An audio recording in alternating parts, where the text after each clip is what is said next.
و نصلی علی رسولہ الکریم اما بعد فاعوذ باللہ من الشیطان الرجیم بسم اللہ الرحمن الرحیم۔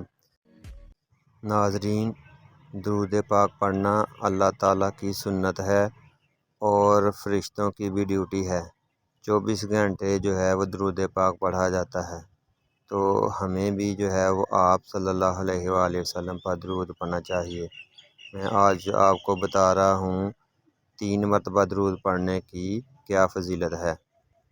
فرمان مصطفیٰ صلی اللہ علیہ وآلہ وسلم ہے کہ جس نے دن اور رات میں میری طرف شوق اور محبت سے 3 مرتبہ درود پاک پڑھا، اللہ تعالیٰ پر حق ہے کہ وہ اس کے اس دن اور اس رات کے گناہ بخش دے۔